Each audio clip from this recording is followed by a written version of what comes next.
I am E.G. Marshall. Welcome to the world of terrifying imagination. Our story deals with fate. Some call it luck. Whatever it is, it works in the strangest ways to reward us or defeat us. Fate walked into Charles Powell's life in the person of Clint Livitz. Now, look, Clint, or whatever your name is, I don't like you, and I don't like your insinuations. Now, if you don't get out of my office and leave these premises immediately, I'll have you put out. You must be putting on an act, Mr. Charles Powell. Maybe this'll jolt your memory. 3541063. What? Yeah. I thought that would do it, Charlie. I thought that might help you remember.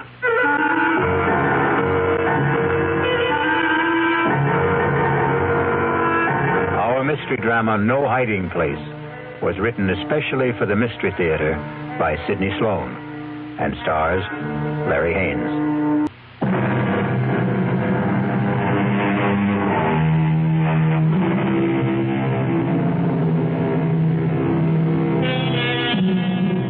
Everything looked right to Charles Powell that crisp September morning when he walked into his executive office at the J.P. McCready Company. And why shouldn't it? Charlie Powell was a big shot there. At 37, executive vice president of one of the largest manufacturers of heavy construction equipment in the country. And he had done it all in less than 12 years. It was a real-life Horatio Alger story, even to his being engaged to J.P. McCready's daughter, Allison. How could anything go wrong? But it did, the moment he walked into his private office. Yes, Elsie. There's someone to see you. Appointment? No, sir, but he says that you'll see him. Mr. Powell, maybe I'd better come in and explain. Yes, all right, come in. Sorry if I sound strange, but really, Mr. Powell, that man is kind of frightening. Frightening? Well, he just sits there and grins at me. I told him he didn't see people without an appointment. He said, oh, he'll see me. Just tell him it's an old friend, Clint. You know anybody by that name? Clint? No, it doesn't ring a bell. All right, send him in. I'll get rid of him. Okay. Don't say I didn't warn you. Mr. Powell will see you. Nice of you to see me, Mr. Powell. Well, I try to see everybody, Mr. Just Clint. I don't think you ever knew me by anything but Clint. You must remember, Mr. Powell. Well, I'm sorry, but I don't... Come on, give it a try. Give it a good try. Now, look here, I'm busy, and I have neither the time nor the patience. You must be putting on an act, Mr. Charles Powell. Maybe this will jolt your memory. 3541063. What? Yeah. I thought that would do it, Charlie. I thought that might help you remember.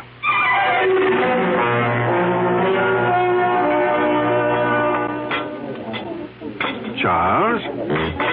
Oh, I'm sorry, Mr. McCready. I guess I was daydreaming. Something bothering you, young man? Oh, no. I hope not. Here I take you to the best French restaurant in town. You pick at your food, gaze into space, send your dinner away hardly touched. Oh, did I send all that good food back without eating it? You did? I particularly wanted to see you alone, Charles, because I have a little news for you. News? What kind of news, Mr. McCready? And that's another thing. You're so damned formal with me, Mr. McCready. Do you realize that in exactly 5 weeks you're going to be one of the family? Yes, of course I realize. How could I overlook it when Allison keeps reminding me regularly? Very well, then.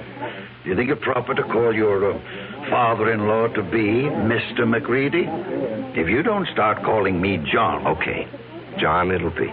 I'm going to leak a little information to you. Yes? As you know, I've been thinking of stepping down from the presidency of the company. Yes, well, it has been rumored, but I wish you'd reconsider. Now, sincerely, the place wouldn't be the same without you. Oh, I'll still be there, Charlie. I'm not giving up my stock. The name of the company will still be J.P. McCready Company. The only difference will be that you will be sitting at my desk. Sitting at your desk? Well, I thought Hedges was slated to take over when you stepped down. No. Well, Tom was seriously considered, but he's a bit too old for the job. No, the company needs young blood. Well, I'm really bowled over. I've watched you grow. Come up on merit, ability. You're going to go far, my boy. Of course, the board will have to vote on your appointment, but that, as the saying goes, is in the bag. Well, there's something you've omitted, John. You haven't asked me if I wanted the job. Is it necessary to ask? I remember another lunch with you several years ago. We got talking about ambitions, and you said that you would never be satisfied with second best. It had to be the top job, or you'd move on. Yes. But that was before this morning. What? Nothing. Just mumbling. I'd like to know how you feel about it, Charles. Well, even to be considered for the position is an honor, Mr. John. And your answer? Let me think it over. I must think it over.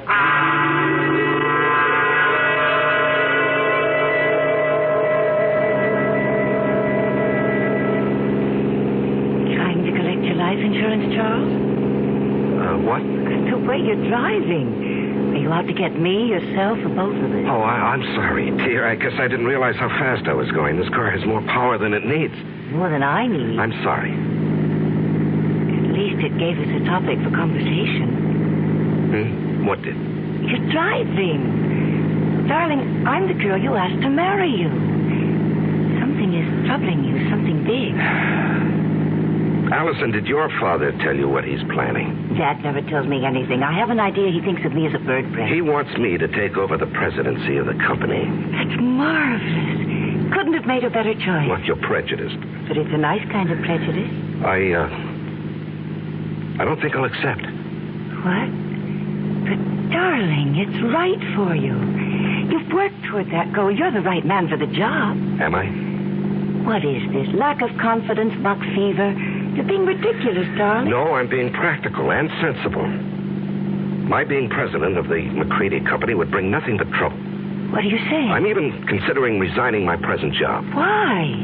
Allison. Tell me. Whatever it is, I'll never stop loving you. I'll tell you. When I get up enough courage.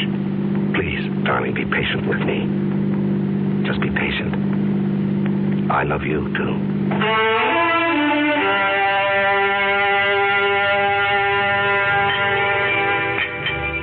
So you finally got here. Thought you were going to forget our appointment. You didn't really think that, Clint. Oh, I knew you'd come. You wouldn't dare not to come. Sit. You got it with you? Yes, I've got it. Small bills. 5s, 10s, as specified. Let's have it. Here. And a pretty manila envelope, too. Nice and neat. Thanks. Now, look, I don't know how much longer I can do this. You'll do it as long as I say. And if I run out of money? You'll just have to scrounge around and find more. Well, I'm thinking of quitting my job. You wouldn't want to do that, Charlie. Well, suppose it gets too much for me and I say, go ahead, spill what you know. No, you wouldn't do that. You're going to marry a very rich girl. A couple of extra yards ain't going to change your manner of living. Even a couple extra grand. How long are you going to suck my blood? I don't like the way you put that, Charlie. I'd rather you'd think of it like it was sort of sharing the wealth. You got the bread. I got nothing. This way, we both got something. I got a nice living, and you got your freedom.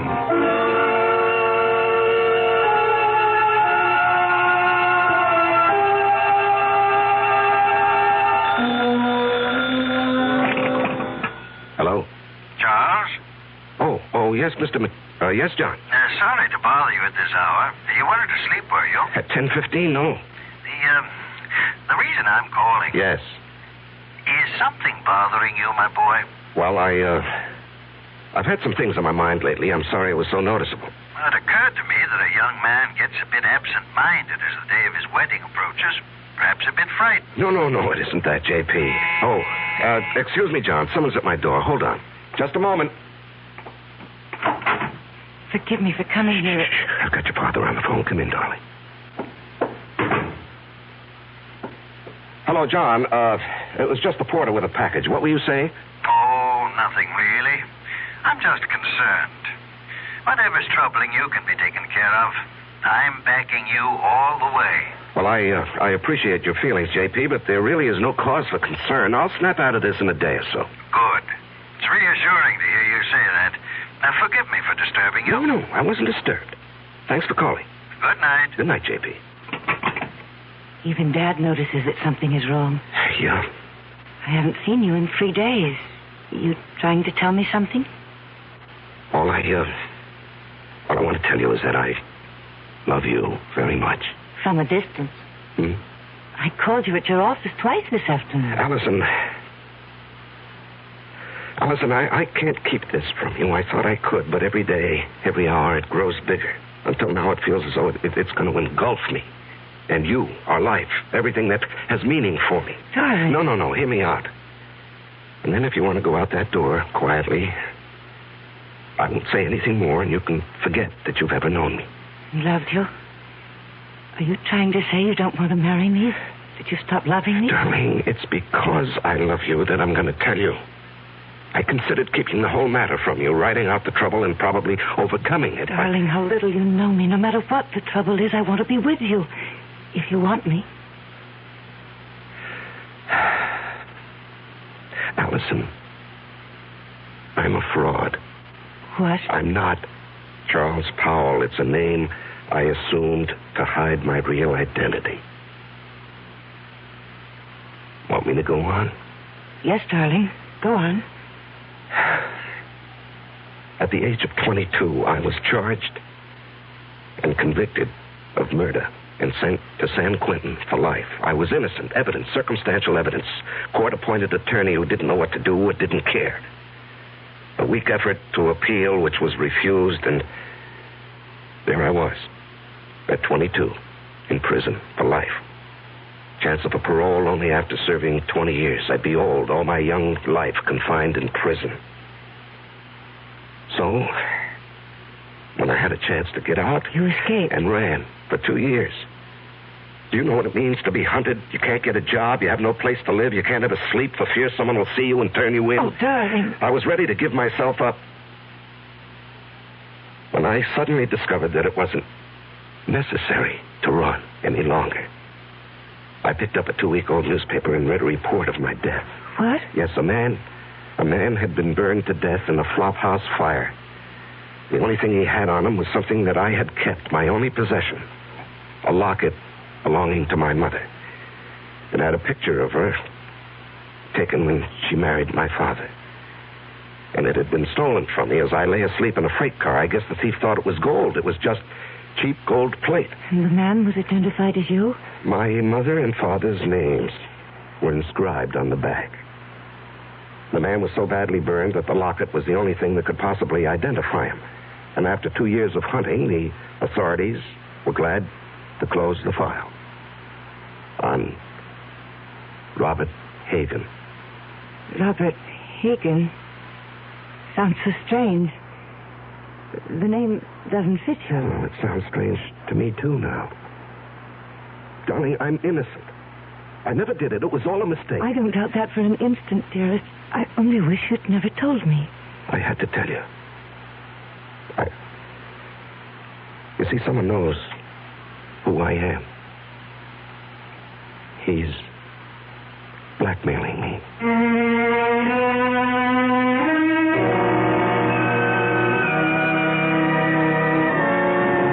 When you're being blackmailed, you don't have many alternatives.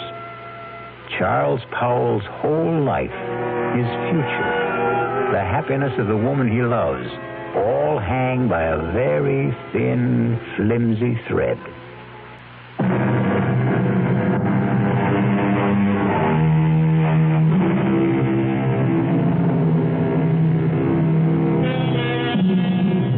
When Charles Powell chose to give in to his blackmailer. He didn't envision the trouble that was building up for him.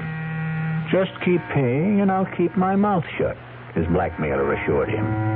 But then something happened that threatened to destroy Charles' fragile security. Yes, Elsie? Mr. Hamill is here to see you. George Hamill? Well, we're not playing tennis until tomorrow. I know that, Charlie. I've got something else to talk about. Business. Business? Yours or mine? Mine, but it concerns you. Okay, come in, George. Sorry to barge in on you. I know you're busy. Well, I'm never too busy to see George Hamill, rising young district attorney and next governor of the state. Your humor creaks, Charlie. Seriously, I've got something that sort of disturbs me. Oh? What does? Last night in a bar over on the west side, a man was bashed over the head with a bottle. He's in serious condition. Well, what has that got to do with me?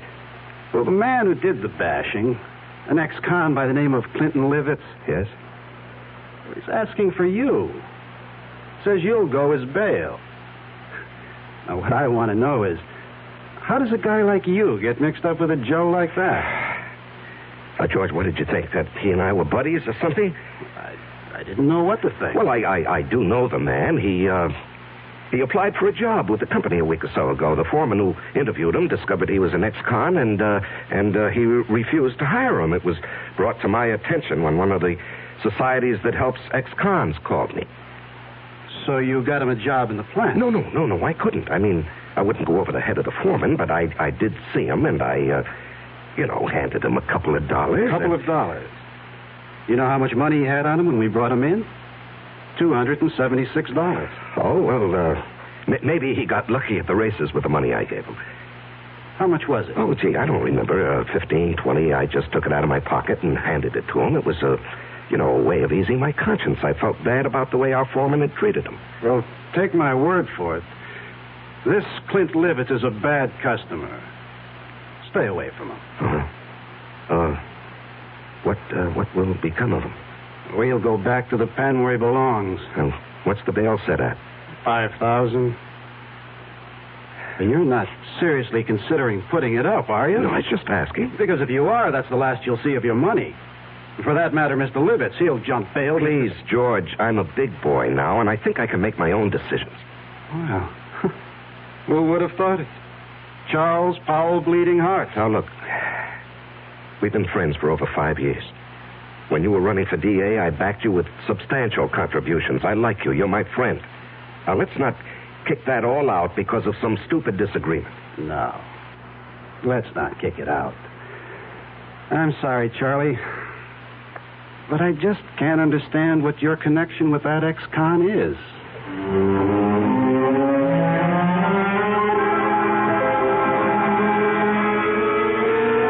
Now, Mr. Powell, I hope you'll understand. I accept Clinton Livitz's case with strong reservations. Yes, I understand, Mr. As an Hargrave. attorney, well, how shall I put it? You don't like your client. Exactly. However, I shall do my best to get him off, or at least get him a light sentence. I'm extremely pessimistic about Mr. Livitz even showing up for trial. Yes. George Hamill also said he expected that Livitz would jump his bail. And you would forfeit $5,000. Yes, I know. That doesn't disturb you? No, I don't believe he'll run. I see. You want to speak with him? He's been released. He's waiting in the other office. Not particularly. He says he wants to see you. Oh. Well, in that case, yes, I'll see him. Send Mr. Livitz in. I'll leave you alone. If you need me, I'll be in the other office. Now, come in, Mr. Livitz. Mr. Powell will speak to you. Thanks. I'll be back when you call. Just flip the switch on the intercom. Yes, I will. You sure know how to complicate things, Clint. Story of my life. Do you realize you could go up for 1 to 5 years for what you've done? No, it couldn't happen. What do you mean it couldn't happen? Because you wouldn't let it happen, Charlie. Look, even with the best lawyer defending you, he can't guarantee he'll win the case. You won't let me go to prison, Charlie. I'm doing my best for you, but... No buts. I'm not going back to the pen. Okay, you're not going back. Now, suppose, during the trial, if things look bad... Yeah? We We get you out of town and let you run for it. Forfeit your bail. Oh, you'd like that, wouldn't you? I'd be out of your hair, and all it would cost you would be the 5 G's for the bail. No. I'd give you a substantial sum. Oh, Mr. Powell. No sale. I'm too old to run. Well, suppose I got you out of the country. With a good hunk of bread stashed away for me? Swiss bank account. I don't know. Why don't we play it by ear?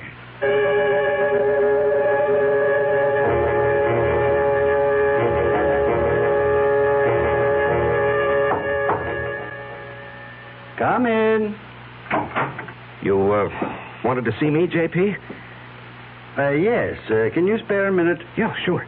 I've heard it on the grapevine that you were... how shall I put it? That you were aiding some ex-convict in trouble with the police. That true? Yes, it's true, John, and I think I know what kind of grapes grow on that grapevine. All right. Now, George Hamill. Oh, that damn busybody. Why can't he stick to his job and... Now, George is a friend. He tells me that the man you're protecting is a rather reprehensible character. Will you let me explain? It's just a matter of policy, my helping this man.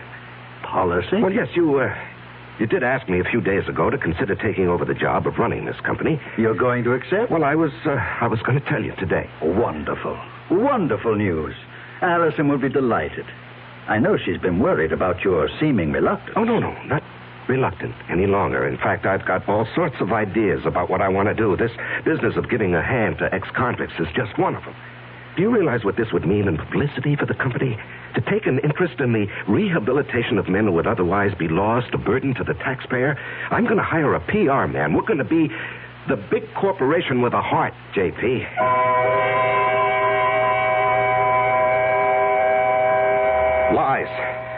Lies, and more lies. How can I keep all these phony stories straight, Allison? It's like a long, dark tunnel with no ending. It will end, and it will all turn out all right. Don't lose your courage. No, I love you and need you. We'll worry this out together. You know what I've considered? What? Going to the authorities and saying, look, I'm Robert Hagan, the man you think died 13 years ago. No, darling, they'd throw you back into prison. Well, I'd hire the best lawyers. No, don't. Please don't take such a chance. What would I do without you? Darling, I don't know how much longer I can stand this pressure. I've got to do something to free myself. Why not give him a lot of money and ask him to go away? Promise to stay away forever. In Hargrave's office, I suggested that he jump bail and get out of the country. What did he say? Well, when I mentioned a big sum, I didn't exactly say how much. A Swiss bank account. He was interested. Did he say he would accept? Well, we were interrupted, and he didn't say definitely. Offer him anything. Just get him to go. Well, how would I get a large sum of money together? I have some small investments, a fair bank account, but what he might want would be beyond me. You forget you're marrying a very rich girl. Oh, no, I wouldn't think of that. Don't give me that male ego business. I've got money. Dad was nice enough to give me a big hunk when I was 21. Now, look, Allison. With all my earthly goods, I thee endow. We're not married yet. You're not going to back out now, not after I've endowed you with all my earthly... Or is it worldly goods? You are the nuttiest woman I've ever known. See, I've got you laughing. Darling, all our troubles are going to evaporate, vanish. No. It won't work, Allison. It'll never work. But you said... No. Clint Livitz will never stick to any bargain. He'll want more, and he'll want more. He'll never be satisfied. If we got him out of the country. What's to keep him from coming back when he's broke or even threatening us from abroad? I gave him $1,000 in cash only a few days ago. When he was picked up in the bar, he had only about $270-some left. In a matter of 2 days, he'd squandered over $700. But if he were made to understand that the sum agreed on was all he was going to get... Can't I make you understand? We're not dealing with a rational, honest man. He'll agree to anything. And then when his money runs out or he decides he wants more, he'll be right back. What can you do? There are only 2 things one can do about a blackmailer. Keep on paying and paying forever. And the other? And the other? Kill him.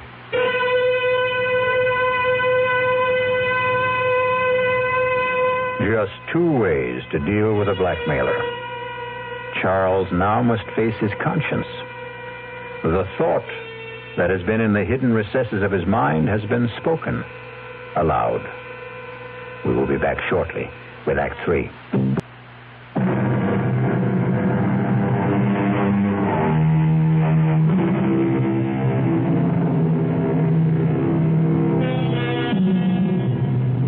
Charles Powell's life has reached a climax. He must make a decision to rid himself forever of his blackmailer. And perhaps that very decision will destroy his life and the life of the woman he loves. The alternative is to keep paying and paying, never feeling safe.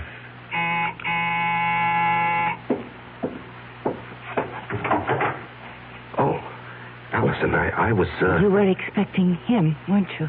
Yes. I gathered as much when I called you at the office this afternoon. Aren't you going to ask me in? Yeah, come in. You were so evasive. Well, he, wanted to see me this evening. He, wants more money. And you're going to give it to him? Well, I haven't many choices, have I? You mentioned one. No, Allison, I'm sorry I let that slip out. I didn't mean it. I couldn't go through with that if I wanted to. I could. What? Honey, you don't know what you're saying. I know very well what I'm saying. How long do you think you can keep this business hidden? Well, I don't know. Maybe forever. Look, he's not a young man. All those years in prison, the kind of life he's led. How many years do you think he has left? He could die tomorrow. He could do something tomorrow that would expose the whole game, and then where would we be? No, Charles, I love you. I want us to marry and live a good, peaceful life. How can we with all that hanging over us? Oh, Allison, darling, you don't really know what you're suggesting. Look, maybe if we could get him to leave the country. You said there were only two ways to deal with a blackmailer. To keep paying? No, to murder him is unthinkable. George Hamill asked me to stop by at his office this afternoon. Why? He's not stupid. The story you gave my father about helping ex-convicts as a public relations stunt didn't wash with him. He wanted to know what I know. Well, he was just fishing. The best way would be to make it look like an accident. Allison, we... Hear me out. A car accident. How? If I cracked up with Clint in the car, I might be the one who gets it. And what guarantee do we have that he would die? No, you can't be in the same car. If he were in another car and you were following him, and if you raced ahead of him and cut him off and forced him to crash off the road... Oh, if. It's too iffy. It's so impossible. It's so dreamlike. It was a dream. Last night I dreamt you were in a car with me. We saw Clint up ahead of us. I said, there's Clint ahead of us. Cut him off and make him crash. Faster. We've nearly caught him. Now run alongside him. Force him over. Cut in front of him. Then I woke up. I was calling out. I was afraid someone had hurt me. Oh, my darling. It was all so real. Oh, that's Clint now. Honey, you go out the back door. I'll phone you later. I'm going to stay and meet him. No. I'm staying. I've got something to say to him. He won't like your being here. Well, it sure took long enough. What's the idea, Powell? This is my fiancée, Allison McCready. What's she doing here? Will you come in and stop being childish? I ain't saying a thing. You got nothing on me. And remember, Mr. Powell, you got a lot more to lose than I have. You're not going to lose anything, Mr. Livitz. You're going to gain by my being here. Yeah? Mr. Powell has told me his story, and I agree that it must not get out. Go on. I've a lot more money than... Let me put it this way. Charles and I are going to be married. We want you to leave the country. I bet you do. Now, look, Clint, you'll do better by accepting our proposition. We intend to hand you $50,000. And an airplane ticket. One way. And never come back. And never come back. Well, I always wanted to travel, but... What? 50 G's, just chicken feed. Well, that's all there is. Not enough. I'm thinking around $250,000. Out of the question. I'm not going to bargain with you. I can raise $100,000. No, Allison. It's worth it, Charles, if we can depend on Clint to wipe the whole matter out of his memory and just go away. Oh, you can depend on me. I'll keep my bargain. Then it's a deal? A deal. Good. It'll take about 10 days to raise the money. I ain't in a hurry. You are. And, speaking of money, that was the reason I, came tonight, Charlie. Yeah, here. That's $500. What? Instead of G like the last That's time. all I could raise in a hurry. When that runs out, I'll have more. You went through that first 1,000 awfully fast. Well, I got rolled in that bar where I had the trouble. Oh, that reminds me. Your trial comes up in less than 3 weeks. Yeah. Lawyer called me at my hotel. To see if I was still around, I guess. Our plan is for you to jump your bail. I'll forfeit the $5,000 I put up for it. And get you out of the country. With a keister full of green. Hey, wait. I ain't got a passport. Oh, that can be arranged, Clint. Just leave that to me. Okay, friends. You got yourself a deal.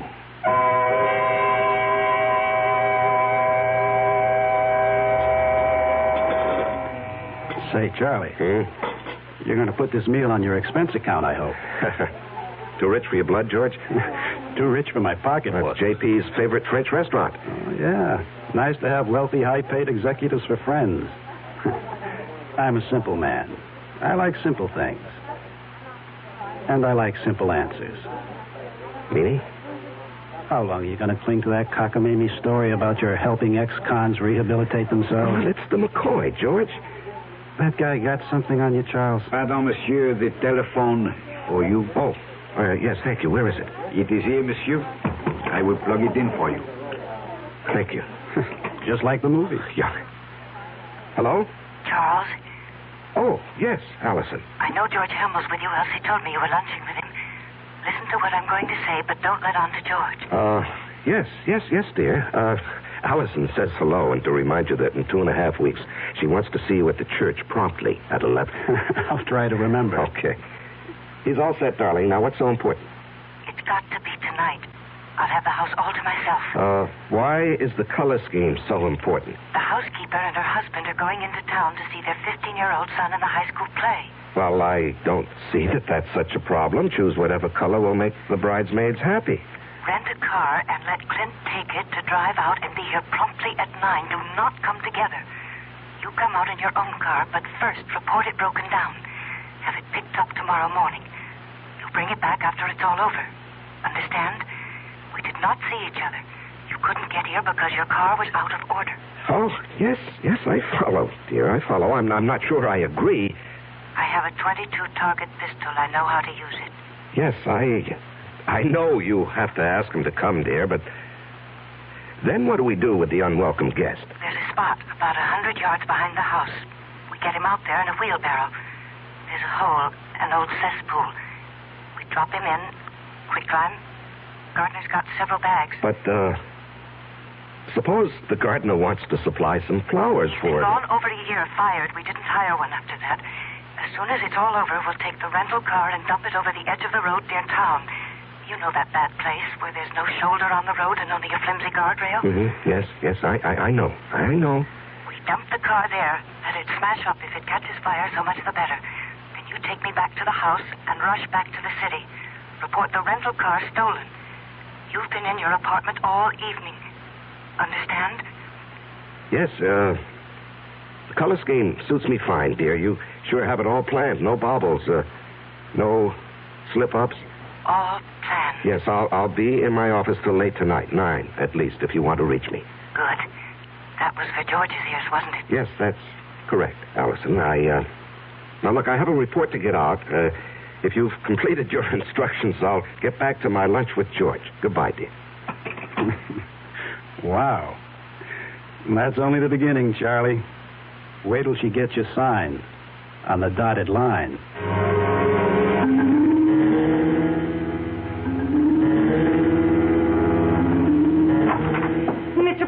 Mr. Powell, something terrible's happened. What is it, Elsie? There's been a terrible accident on the late shift. Man's caught in a machine. The big press, they said. Oh, good Lord. Has the hospital been called? I don't know. Well, call them on your phone. I've got to use this one. Yes, sir. I'll call. And then call down to the plant and tell them I'm coming down. If it's what I think it is, the machine will have to be partially dismantled. Yes, sir. Hello? Allison, listen, there's a change of plans. Charles, where are you? I'm still at the office. Something's happened. It's 8:30. He'll be here at 9. Yes, I know. He has the rental car. I got it for him. When will you be here? Well, there's been a bad accident on a night shift. A man's caught in a big metal press. I've got to help get him out. But us? What about us? Well, when he comes, stall him. Just tell him what happened, why I'm delayed. I haven't got the money, Charles. Tell him I'm bringing the money, the airplane ticket, and the passport. Just stall him. I'll do my best, but hurry. He scares me.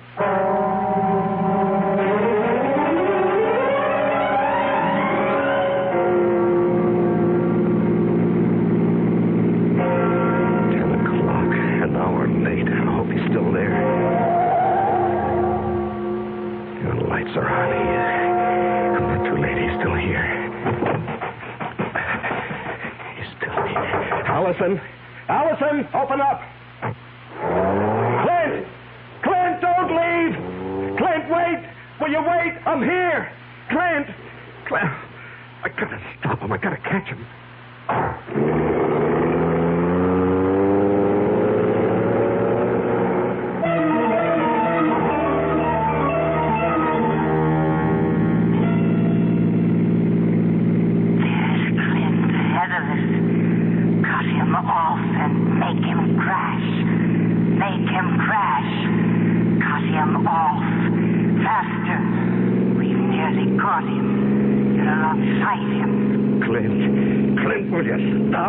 I'll run you off the road. Force him over.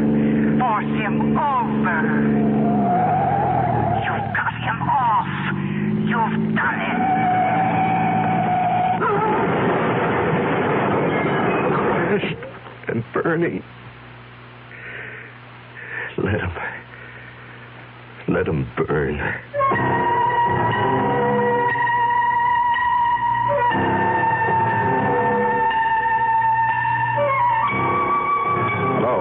Is this, Arrow Car Rental Service? Well, I rented a car from you people this morning. No. No, there's nothing wrong with the car. I just want to report it stolen.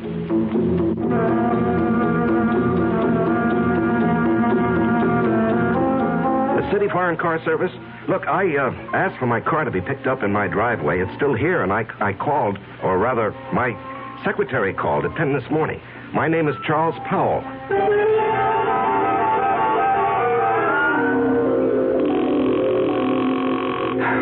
Come on.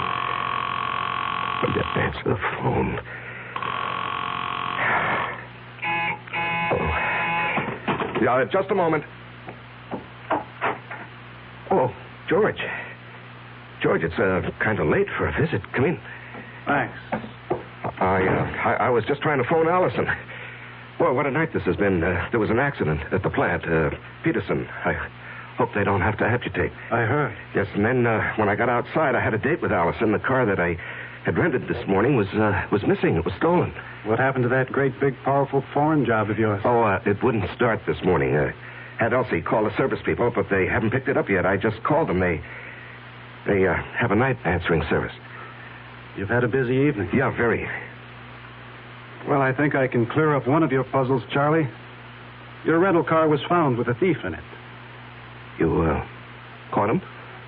Dead. Burned to a cinder. Oh. Must have been going at a terrific speed. Tire marks on the road as he went off. Cracked up and burned. Yeah. Some kid? No. This may surprise you. It's your protege, Clint Livitz. We found enough of him to identify him. And a slightly burnt, but still usable bankroll of sizable proportions. Well, that closes his case, doesn't it? And opens up several others. Incidentally, where were you all evening? Home. After I got back from the plant. You didn't go out? Well, I told you, my rental car got stolen. I came home by cab to change my clothes. The big car is out of commission. I won't play games with you, Charlie. I checked it in the driveway just before I came up. The engine is still quite warm. You want to explain that? No, I don't want to explain. Charlie, I'm arresting you for murder. I must warn you that what... George, what are you talking about? Are you accusing me of Clint Livett's death? No, that was obviously an accident. I'm holding you for the murder of Allison McCready, the girl you were going to marry.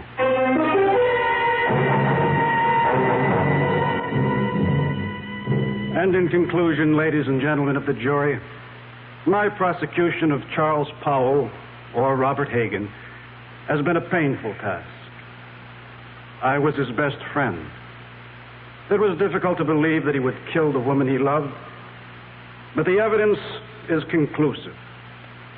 Charles killed his lovely fiancée because she discovered his real identity, an escaped convict, a killer sentenced to life for another murder.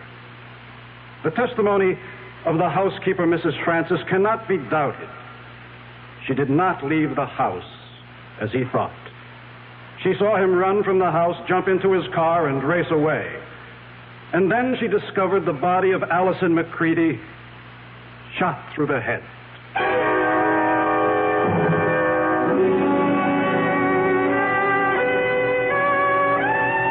Your Honor, may I make a statement before you pronounce sentence? I did not kill Allison. I loved her. To say anything more in my defense is useless and unnecessary. Allison is dead. All I ask is that I be given the chance to follow her. Swiftly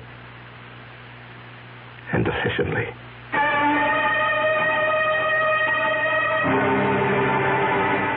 And so a man is twice accused of murder and twice sentenced for the crime.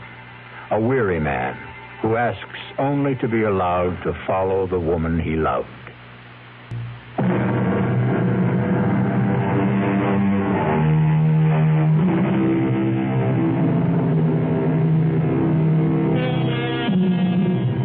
And there we have it.